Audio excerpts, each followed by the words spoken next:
Mom abandoned me at 7, and now her husband wants my inheritance. Hey everyone, I'm Mike. Before I jump in, do me a solid and hit that like button. Trust me, this story's a ride, and you don't want to miss any of it. So let's roll back the clock to when I was about 6. Back then, life felt pretty chill. I lived in this big house with my mom. My dad had passed away when I was just a baby, so it was just the two of us.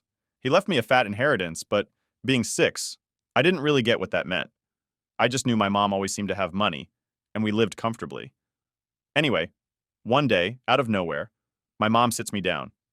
Mike, honey, I have to go on a business trip. It's really important, okay?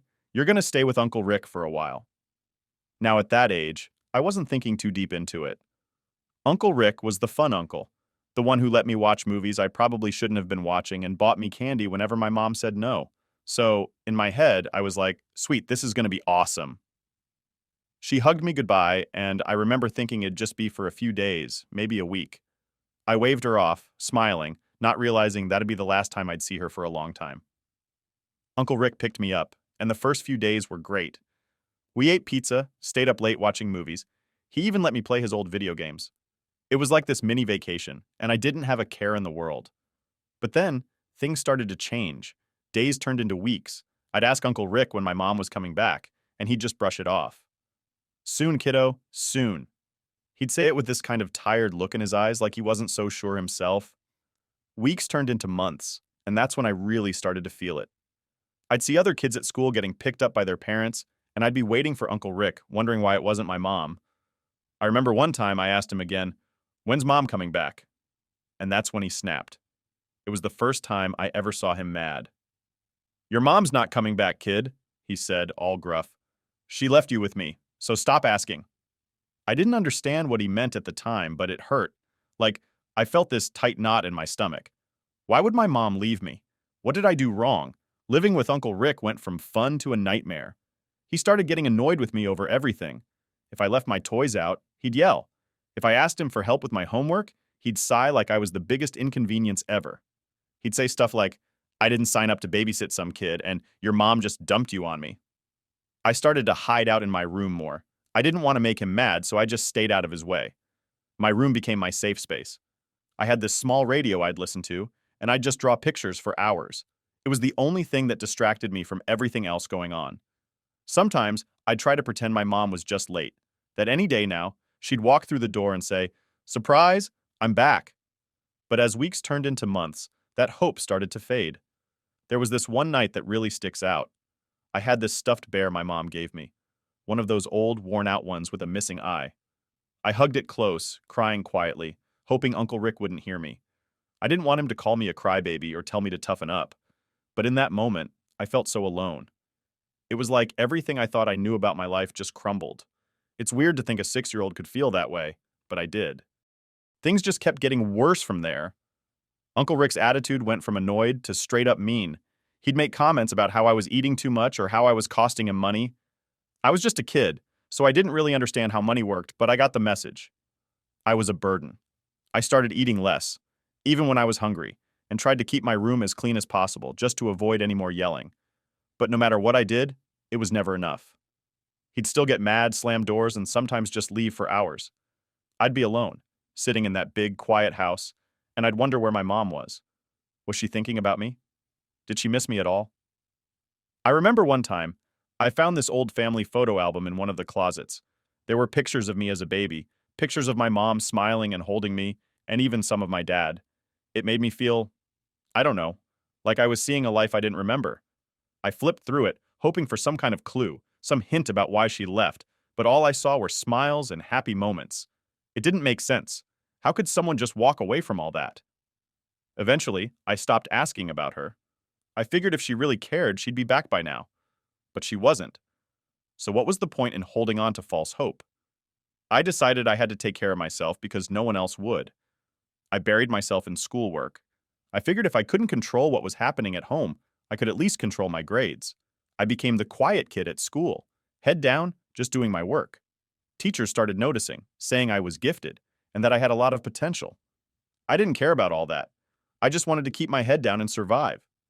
But sometimes, even when I was trying to focus, I'd see other kids playing with their parents, laughing, and it'd hit me all over again. I'd wonder, what did I do wrong? Why wasn't I good enough? I didn't have answers, but the questions kept me up at night. It wasn't until years later that I realized those questions wouldn't ever go away. They just became a part of me, like this shadow I couldn't shake. It's tough when you're a kid, you know? You don't know how to make sense of stuff like that. All you know is what you feel, and I felt abandoned. Looking back now, I get why I buried myself in school. It was the one thing I could control. It felt like if I could ace my classes, if I could prove I was smart, maybe, just maybe, my mom would come back and be proud of me. Maybe she'd realize what she missed out on. But as time went on, that hope got smaller and smaller. And before I knew it, I was just surviving, getting through each day, one at a time, trying to figure out how to make it on my own. So I'm about 14 when this all went down. By this point, I'm used to keeping my head down, focusing on school and avoiding any trouble at home. I mean, school was my escape. It was the one place I could feel like I had some control, and the teachers actually seemed to like me. I kept to myself mostly. Didn't really have any close friends. It was easier that way, you know? No one asking too many questions. But then came this group project. Teachers love throwing these at us like they don't realize how much it sucks to get stuck with random people. Anyway, I get paired with Lisa. She was one of those people who seemed to have it all together, always smiling, always hanging with a big group of friends.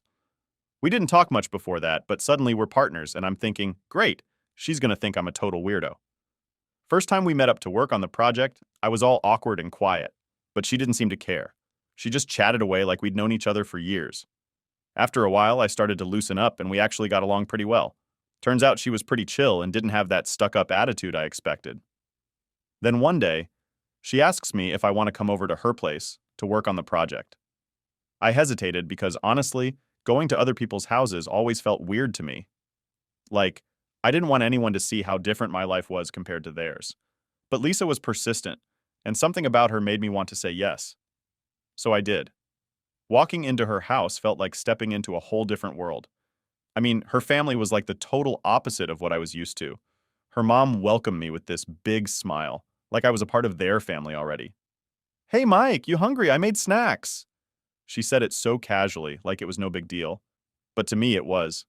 I couldn't even remember the last time anyone asked me if I was hungry, let alone made me anything. And her dad, man, he was something else. He actually sat down and asked me about school, my interests, all that stuff. "So, Mike, what do you like to do when you're not buried in books?" He'd ask, genuinely interested. It caught me off guard.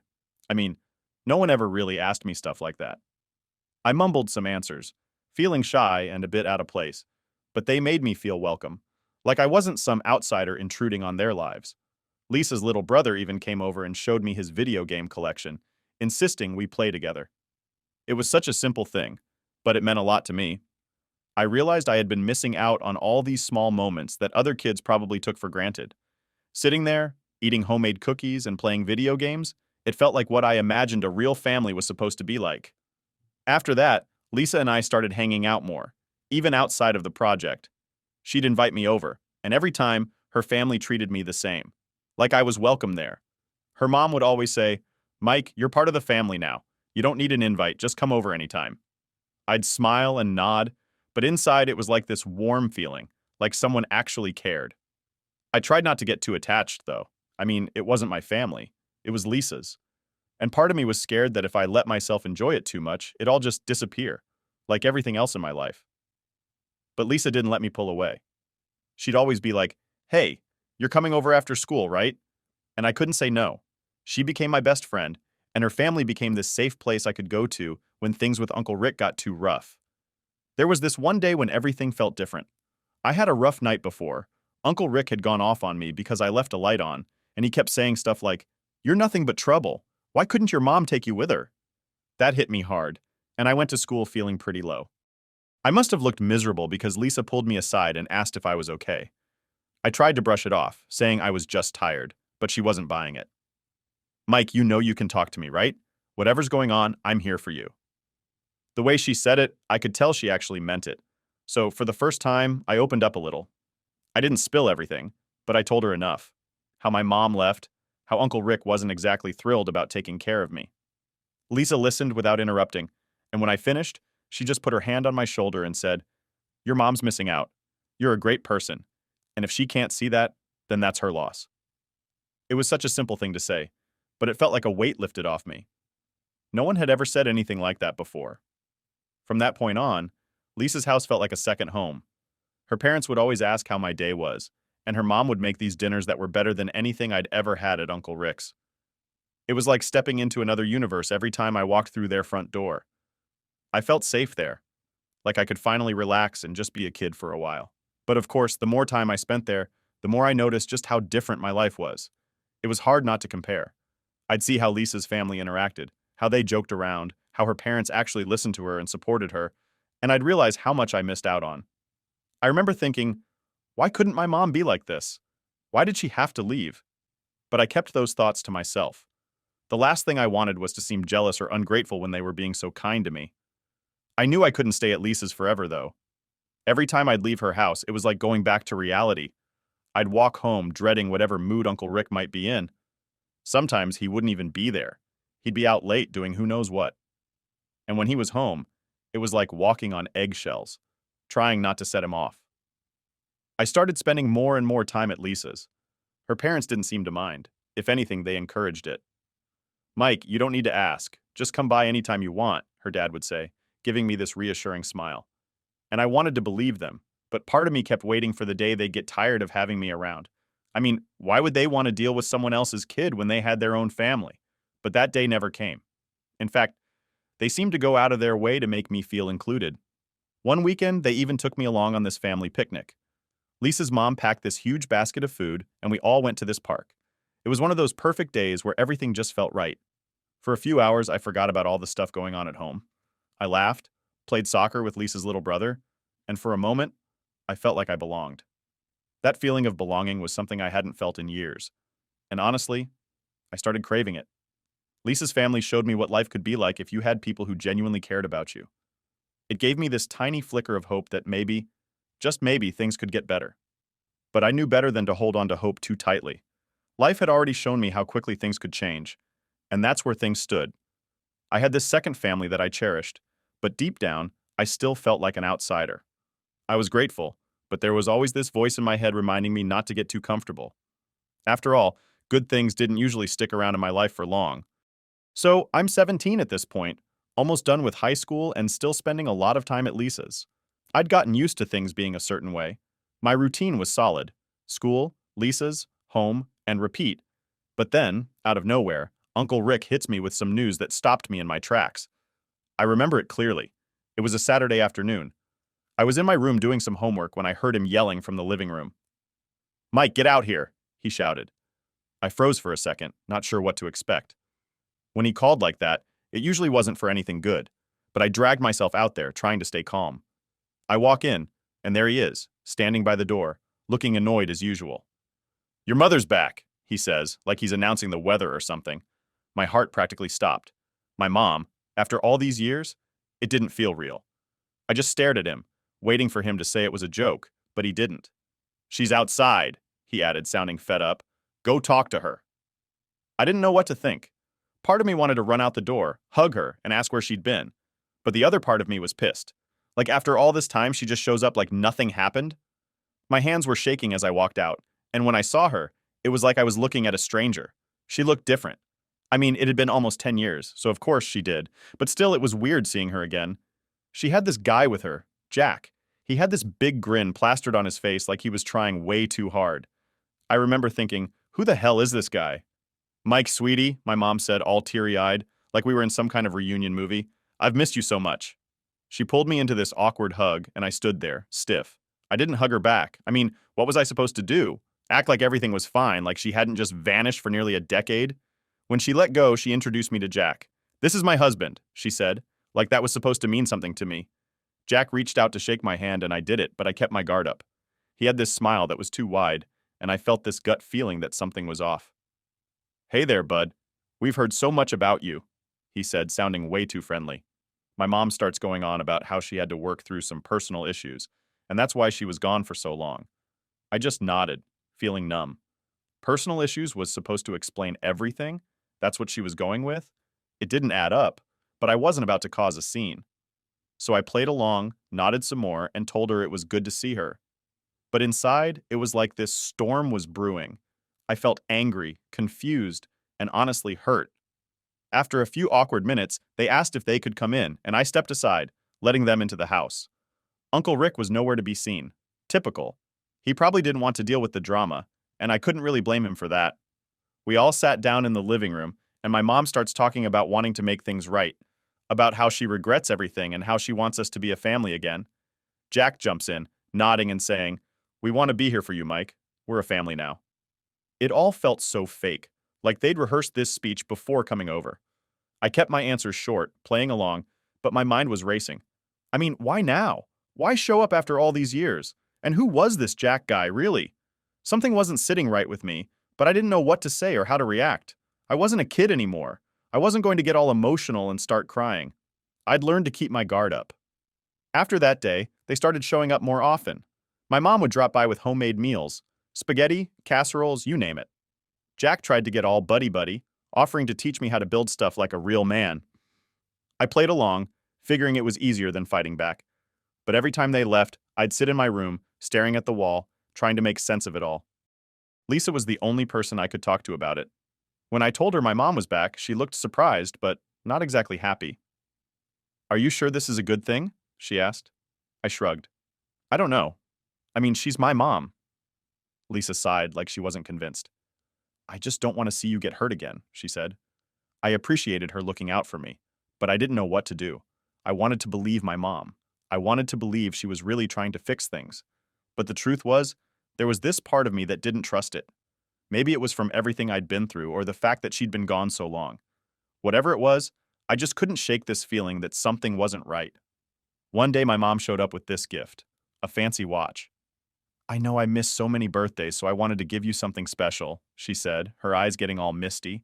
I looked at the watch, all shiny and expensive looking, and I didn't know what to say. Part of me was touched, like maybe she really was trying to make up for lost time. But another part of me felt weird accepting it. Lisa's words were stuck in my head. She'd warned me about them showering me with gifts, and now it was happening. I wanted to believe my mom had changed, but the way she and Jack were acting, it just felt off. Like, why try so hard to make everything seem perfect all of a sudden? One evening, when Lisa and I were hanging out, she brought it up again. "Mike, I know you want to believe they've changed, but doesn't this all seem too sudden?" she asked. I got defensive, like I always do when I don't want to admit something's bothering me. "They're just trying to make up for lost time, Lisa. What's wrong with that?" She sighed and looked at me, all serious. "I don't trust Jack. The way he talks, the way he acts, I just get this bad vibe." I rolled my eyes, trying to brush it off. "You're imagining things. They're just trying to be a family." But her words kept bugging me. I tried to push it out of my head, but there was this nagging feeling I couldn't shake. I started paying more attention after that. Little things started standing out, like how Jack always seemed to steer the conversation toward money. He'd say stuff like, "So, Mike, you've got a bright future ahead. Any plans for college?" But the way he said it felt more like fishing for info than friendly chit-chat. And my mom, she'd get all fidgety whenever I mentioned my dad's inheritance. I could tell she didn't want to talk about it, which just made me more suspicious. But I kept playing along, pretending everything was fine. I needed time to figure things out. I knew something was up, but I didn't have proof yet. And until I did, I wasn't going to jump to conclusions. I wasn't a kid anymore. I'd learned to keep my guard up. But deep down, I knew one thing. I couldn't trust them. Not yet. And that feeling, that gut instinct, was about to lead me somewhere I never expected. So, I'm doing my usual routine. School, hanging out with Lisa, avoiding Uncle Rick's mood swings, and things seem okay on the surface. But now, every time my mom and Jack come over, I'm paying attention to every little thing. I noticed how Jack always found a way to bring up money, like he was trying to figure out how much I knew. And my mom would keep quiet when he did, just nodding along. It was starting to become clear that whatever they were up to, it wasn't just about reconnecting. Then one night, everything changed. I was in the kitchen grabbing a snack when I heard them talking in the living room. I was about to walk in when something about their voices made me stop. They weren't laughing or chatting like usual. They were whispering. And it didn't sound friendly. I stayed hidden around the corner, listening closely. Jack's voice was low, but he sounded frustrated. "We need to get that money, Claire. You said it'd be easy." My heart started racing. "Money? What money?" my mom responded, sounding stressed. "I'm trying, but Mike's not as clueless as you think. We can't just come out and ask for it." I felt like the floor was disappearing beneath me. So that was it. This whole reunion, all the visits, the gifts, they were trying to get my dad's inheritance. I leaned back against the wall, feeling this mix of anger and hurt. I mean, I kind of suspected it, but hearing them actually talk about it like that, like I was some pawn in their plan, hit me harder than I expected. It was like everything I feared was true. They didn't come back because they cared about me. They came back because they wanted what was mine. I quietly went back to my room, my mind racing. I felt stupid, like I should have seen it coming sooner. Lisa had warned me, and I didn't want to believe her. But she was right all along. I was just too desperate to have a family again that I ignored all the signs. But that night, as I lay there staring at the ceiling, I made up my mind. If they thought I was just some dumb kid who'd hand over my inheritance, they were in for a surprise. The next day at school, I couldn't concentrate on anything. I kept replaying their conversation over and over in my head. I knew I had to do something, but I wasn't sure what. During lunch, I found Lisa and told her everything I overheard. She looked at me, her eyes wide. Mike, I knew something was up, but that's worse than I thought. She didn't hesitate for a second. We need to find out more. If they're really after your money, we need proof. I nodded, feeling grateful that she was always by my side. We came up with a plan. Every time I was around my mom and Jack, I'd try to record our conversations. I figured if I could catch them saying something on tape, I'd have something to use against them if they tried to pull anything. That weekend, my mom and Jack invited me out for lunch, saying they wanted to spend some quality time together. Normally, I would have said no, but this time I saw it as an opportunity. I hid my phone in my pocket with the recorder on, making sure it was angled just right so it could pick up everything they said. We were sitting at the restaurant, and they were putting on their usual show, smiling, asking about school, pretending like they cared about my life. But then, Jack started steering the conversation toward college. So, Mike, have you thought about what you'll do after high school? College is expensive, you know, but I bet you're all set with your dad's inheritance, right?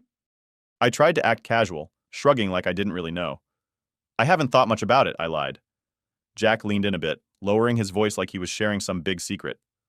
Well, your mom and I have been thinking. We know it's a lot to handle on your own, and we just want to make sure you're making the right decisions. I stayed quiet, letting him talk. He was doing that thing where he pretended to be concerned, but I knew better now. We could help you manage it, you know, just temporarily. Make sure it's invested properly. You wouldn't have to worry about a thing. I almost laughed at how obvious he was being, but I kept a straight face. I'll think about it, I said, playing dumb. Inside, I was fuming. It was so clear now. Everything they were doing was just to get to my money. Later, I showed the recording to Lisa. See? They're trying to get their hands on it, I said, my voice shaking with anger. She nodded, her face serious. We need more. One recording might not be enough if they deny it. You need to get them talking again. And this time, make sure they admit what they're really planning. I started watching their every move. The next time they came over, I acted like I was finally warming up to them. I let them talk about family, how they wanted to make things right. It was hard to fake it, especially when all I felt was anger, but I knew I had to play the long game. Jack seemed to fall for it. He got more comfortable, talking about their struggles and how they'd been through some tough times. He mentioned bad investments, money troubles, and how they needed help. I pretended to feel sorry for them, nodding along like I was considering helping out. Finally, Jack went for it. You know, Mike, we've done everything we can, but we're still in a bind. If you could sign over a small part of the inheritance just to get us back on our feet, we'd pay you back as soon as we can. That was the moment I'd been waiting for. I made sure the recorder caught every word. I'll think about it, I told him, pretending to be hesitant. My mom chimed in. Mike, we just want what's best for you. We're a family. Families help each other. Hearing her say that almost made me snap, but I held it in. If anything, it made me more determined to get the truth out there. After they left, I listened to the recording with Lisa. She nodded, satisfied. We've got enough. They're trying to manipulate you into giving up your money. We spent hours going through everything I had recorded, making sure we had a solid case. It was hard to accept that my own mom, the person who was supposed to care about me, was just using me, but I knew I couldn't let them win. I had worked too hard to get to where I was, and I wasn't about to let anyone take that away. That night, I felt a weird sense of relief. It was like I finally had some control over the situation. I knew what I had to do, and this time I was going to make sure they didn't get away with it. No more playing along. I was going to fight back. So, here we are. After all the sneaking around and recording, I finally had the evidence I needed. My mom and Jack had been trying to scam me out of my inheritance, and now it was time to confront them. But I knew I couldn't just run up to them, yelling about what I knew. I needed to be smart about it, make sure they couldn't worm their way out. First thing I did was talk to Lisa. She'd been my rock through all of this, and I trusted her more than anyone. We sat down and went through everything I had. Recordings, notes, everything. "We need a plan," she said, her eyes serious. "You can't just show them what you've got. They might try to twist things or worse, destroy evidence." She was right. If they caught wind of what I was doing too early, they could ruin everything. So we came up with a plan to catch them red-handed. I had to make them think I was ready to hand over the money. I know, it sounds risky, but it was the only way to get them to admit everything directly. We needed something they couldn't deny later on. I called my mom that evening. "Hey, I've been thinking about what you and Jack said," I told her, trying to sound unsure. "Maybe we could meet and talk more about it?" I could practically hear her relief over the phone. "Oh, Mike, that's great. Let's meet tomorrow for dinner, okay? We can talk through everything." Perfect. That's exactly what I wanted, an opportunity to get them both in one place. I made sure everything was set up, and I even asked Lisa to hang back at the restaurant as backup, just in case things went south. She agreed, saying, "We've got this, Mike. Don't worry." The next evening, I showed up to the restaurant with my phone ready, the recorder tucked in my pocket like before. I found my mom and Jack sitting at a table, all smiles like they hadn't just spent the past few months trying to scam me. "Hey, bud," Jack said, giving me that fake friendly grin of his. I forced a smile back and sat down, trying to look as relaxed as possible. We went through the small talk for a while, how school was going, what my plans were for after graduation. I played along, but every time Jack steered the conversation back to money, I nodded, acting like I was really thinking it over. "I know you two have been trying to help," I said, pretending to hesitate, "and I appreciate it. Maybe, maybe you're right. I could use some guidance." Jack's eyes lit up like he'd just won the lottery. "Well, we're just here for you, Mike. We want to make sure you're taken care of." My mom was nodding like her life depended on it. "We're a family, and families support each other," she added, trying to sound genuine. I let them keep talking, and soon enough, Jack started going on about how I should transfer part of the inheritance into an account he'd set up for my benefit. My heart was pounding, but I kept my face neutral. "Okay, I'm open to that," I said, "but I want to make sure everything's done legally. I was thinking we could meet with a lawyer to make sure it's all above board." Jack's face twitched for just a second, and I knew I'd hit a nerve. He tried to cover it up, smiling again. Of course, of course. We want to make sure you're protected, after all." But my mom looked nervous, like she was scared of what might come next. I pushed a little more. "I actually have a lawyer friend who said they could come by right now. Is that okay?" I said, trying to act casual. The truth was, I'd set everything up already. Lisa's dad was a lawyer, and he agreed to come and help me with this. I wanted witnesses, people who could back me up if things got ugly. Jack's smile wavered, and my mom's eyes went wide. Mike, honey, there's no need for that," she said, her voice shaky. "We trust each other, don't we?" That's when I knew they were panicking. They hadn't expected me to get a lawyer involved. "Yeah, but I just want to make sure everything's clear," I said, keeping my tone friendly. "It's a big decision, right?" I could see them both starting to sweat. Jack opened his mouth to say something, but before he could, Lisa's dad walked in, wearing a professional look that screamed, "No nonsense!" "Hi, I'm Mr. Collins, Mike's legal representative," he said, sitting down next to me. "I understand there's some discussion about transferring assets." The tension was so thick you could cut it with a knife. Jack tried to play it off, saying, "Oh, we were just talking about some ideas, nothing serious?" But I wasn't about to let them backpedal. "Actually, Jack, you were saying earlier that you needed the money to help with some debts, right?" He shot me this look like he wanted to strangle me right there. But with Lisa's dad sitting next to me, he had no choice but to keep up the act. "Well, yes, just some temporary assistance," he mumbled, clearly annoyed. "Is that so?" Mr. Collins said, raising an eyebrow. "Because if you're asking Mike to transfer any part of his inheritance, it needs to be documented properly. Otherwise, it could be considered financial manipulation." My mom looked like she was about to cry. "Mike, we just want what's best for you. We wouldn't do anything to hurt you," she insisted. But the act was up. I could see it on their faces. They knew they'd lost. That's when I pulled out my phone, playing the recordings I had collected over the past few weeks. My mom and Jack's voices filled the room, their words clear as day. Jack's face went pale, and my mom's hands started shaking. "We were hoping you could sign over your inheritance," Jack's voice said from the recording. "We're in a bind." Jack tried to reach over the table like he was going to grab my phone, but Lisa's dad stopped him. I wouldn't do that if I were you, he said calmly. It's all being recorded. My mom broke down then. She started crying, saying she was sorry, that she never meant for things to go this far. But I just stared at her, feeling empty. You didn't mean for this to happen? You were planning this the whole time, I said, my voice steady. I trusted you, and you tried to use me. Jack wasn't as emotional. He leaned back in his chair, his face stone cold. Fine, you got us. But let's not act like you're some innocent kid. You've been living off your dad's money for years, and we're just trying to get our share. Hearing that felt like a punch to the gut, but it also made everything clear. This wasn't about family. It was about greed, plain and simple. Get out, I said, pointing to the door. Both of you. I'm done. They left, my mom still crying, and Jack muttering under his breath. When they were gone, I felt this weird mix of relief and sadness. Lisa's dad put a hand on my shoulder. You did the right thing, Mike, he said. Lisa, who'd been waiting just outside, came in and gave me a hug. I'm proud of you. You stood up for yourself. I nodded, but the truth was, I felt a bit broken. I'd wanted a family, and now I had none. But as I looked at Lisa and her dad, I realized I still had people who cared about me, people who had my back. Maybe it wasn't the ending I hoped for, but at least it was real. And sometimes that's all you can ask for.